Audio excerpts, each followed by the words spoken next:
అందరికీ నమస్కారం. నా పేరు Vasu. Welcome to the Lambodar astrology. మనం ఈరోజు డిస్కస్ చేసే టాపిక్ వచ్చేసి కుంభరాశి మాస ఫలితాలు ఏప్రిల్ 1 నుంచి ఏప్రిల్ 30 తారీఖు వరకు ఎలా ఉంటుందో చూద్దాం. సో మొదటగా వీరి యొక్క ఆలోచనలు మనసు ఎక్కడ కేంద్రీకృతం అవుతాయో చూద్దాం. వీరి యొక్క ఆలోచనలు మనసు అనేది ఇప్పుడే కాదు, ఈ మాసం ఒకటే కాదు, ఇంకొక 1.5 year వరకు కుంభరాశి వారికి ఫైనాన్షియల్ గెయిన్స్ అన్నమాట. కుటుంబం మీద ఫైనాన్షియల్ గెయిన్స్, ధన సంపాదన వృద్ధి చెందాలని, ధనం ఎక్కువ సంపాదించుకోవాలని, లేదా ధన సంపాదనకి ఏమన్నా ఇబ్బందులు ఉంటే ఆ ఇబ్బందులని పక్కకు తప్పించుకోవాలని, వాటి మీద వీరి మనసు అంతా ఫోకస్ అవుతుంది. సో వీరి మనసు ఆలోచనలు అక్కడ ఉంటాయి.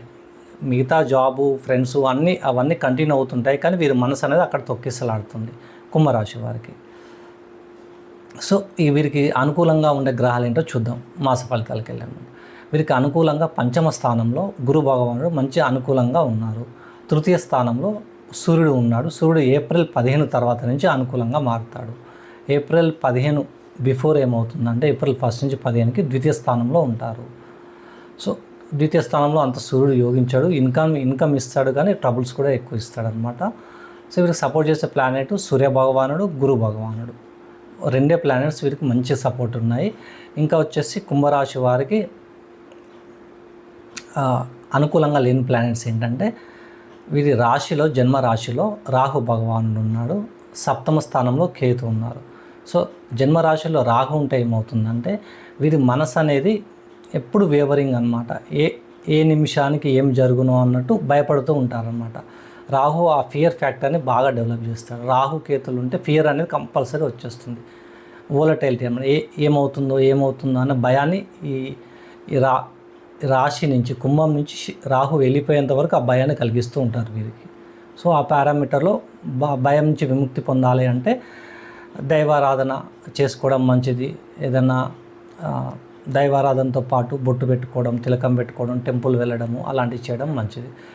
పీస్ ఆఫ్ మైండ్, మానసిక ప్రశాంతత కలుగుతుంది. లేదు అంటే వేవరింగ్గా ఉంటుంది మనసు అంతా. సో వీరికి అనుకూలించని ప్లానెట్స్ ఏంటో చూద్దాం. ఇంకొచ్చి ద్వితీయంలో శని, కుజ, బుధ, రవి 4 గ్రహాలు ఉన్నారు ద్వితీయ స్థానంలో. సో బుధుడు వచ్చేసి అష్టమాధిపతి కుంభరాశి వారికి. అష్టమాధిపతి నీచబడిపోయి ద్వితీయంలో ఉన్నారు. సో ఆల్ ఆఫ్ సడన్గా గెయిన్స్ తీసుకురావాలి బుధ భగవానుడు, కానీ నీచబడిపోయాడు. అయినప్పటికీ కొంతవరకు తీసుకొస్తాడు, కానీ అనుకున్నంత రిజల్ట్ పాజిటివ్గా రాలేకపోతాడు. శని కుజులు ద్వితీయంలో ఉండేసి వీరికి ఏంటంటే ఏలినాడు శని చివరి అంచుల్లో ఉన్నారు కుంభరాశి వారు. దాంతో ఏమవుతుందంటే శని పూర్తిగా వీళ్ళని వదిలేయలేదండి. అప్పుడే వదిలేశారు అనుకోకండి కుంభరాశి వాళ్ళని. వీరికి ఇంప్రూవ్మెంట్ కోసము వీరు చేసే ప్రయత్నాల్లో ఆటంకాలు కలుగుతూ ఉంటాయి. అలానే పూర్తిగా ఆపేయడు, కొంత సానుకూలతను ఇస్తాడనమాట, కొంత ఫ్రీడమ్ ఇస్తాడు. సో ఏమవుతుంది, శని ఏలినాడు చివరంచులో ఉన్నారు కాబట్టి ఆయనతో పాటు కుజుడు కలిశాడు. కుజు శనిలో కలయిక శనికి అస్సలు నచ్చదు. ఇంకా విపరీతమైన తొందరపాటు నిర్ణయాలను తీసుకోవడానికి అవకాశం ఎక్కువ ఉంటుంది. ఫైనాన్షియల్ డెసిషన్స్ సంబంధించిన వాటిలో ఎస్పెషల్లీ రవి కూడా ఉన్నాడు ద్వితీయంలో. ఈగోకు పోయి తన సబార్డినేట్స్, టీమ్ మెంబర్స్ సంబంధించిన ఈగోకు పోయి వాటి విషయాల్లో తొందరపాటు నిర్ణయాలు బాగా తీసుకుంటారు, ఫైనాన్షియల్లో ఎస్పెషల్లీ. సో ఆ పారామీటర్లో జాగ్రత్తగా ఉండండి. ఆరోగ్యం అయిపోయింది, ఆరోగ్యం జాగ్రత్తగా ఉండాలి. ఎందుకంటే ఈ జన్మరాశిలోనే రాహు ఉన్నారు. వారి యొక్క బర్త్ చార్ట్ బట్టి కొంతమందికి ఆరోగ్య విషయాల్లో, కొంతమందికి సప్తమ స్థాన విషయాల్లో ఇబ్బందులు, ముఖ్యంగా ఫైనాన్షియల్ గెయిన్స్ లేదా కుటుంబ విషయాలలో వీరు 2 పారామీటర్లో ఏదన్నా ఒకటి మాత్రం డిస్టర్బ్ అవుతుంది. దశమాధిపతి అయిన కుజుడు ద్వితీయంలో ఉన్నారు. ధనాన్ని ఇస్తాడు వృత్తి నుంచి, కాకపోతే ధనాన్ని ఇచ్చాడు అంటే కుటుంబంలో ఇబ్బందులు ఎక్కువ అవుతాయి. కుటుంబంలో పీస్ ఆఫ్ మైండ్ ఉందంటే ధన సంపాదనకు లోటు వస్తుంది. ఏదైనా ఒక పారామీటర్లో ప్రొటెక్ట్ చేస్తాడు, ఒక పారామీటర్లో డెఫిసిట్ తీసేస్తాడు అన్నమాట.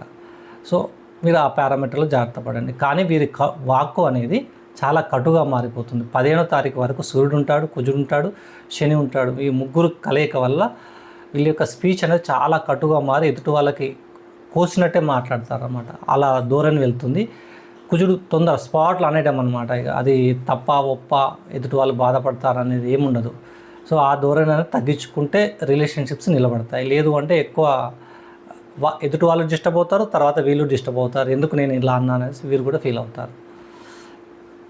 పంచమ గురువు సపోర్ట్ చేస్తున్నాడండి. ఈ గురువు కూడా మంచిగానే ఉన్నాడు. పంచమంలో గురువు కూడా చాలా బాగున్నారు.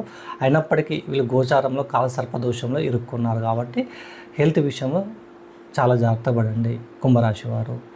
ఇంకా ఆరోగ్య విషయం చెప్పాను. వృత్తి విషయంలో ఇబ్బంది ఏముండదండి. ఫైనాన్షియల్ గెయిన్స్ తీసుకొస్తాడు, కానీ కుటుంబంలో ఇబ్బంది పెట్టడానికి అవకాశం ఎక్కువ ఉంది. కుటుంబ చిరాకులు వాటి వల్ల. వృత్తి, ఆరోగ్యము అయిపోయింది. బిజినెస్ పార్ట్నర్స్ నుంచి వీళ్ళకి వచ్చే అంత లాభం ఏమీ ఉండదండి. ఎస్పెషల్లీ బిజినెస్లో ఉన్న వాళ్ళకి న్యూట్రల్గా ఉంటే చాలా హ్యాపీ అని ఫీల్ అవ్వాలి ఇలాంటి సిచ్యువేషన్స్లో. ఎందుకంటే గోచారంలో సర్పదోషం ఉంది కాబట్టి సో అంత ఫ్రూట్ఫుల్గా ఎక్స్పెక్ట్ చేయకండి. పైకి అలా కనిపించినా మీరు వాటి గురించి పట్టించుకోకుండా మీ బేసిక్స్లో మీరు వర్క్ చేస్తూ వెళ్ళిపోండి.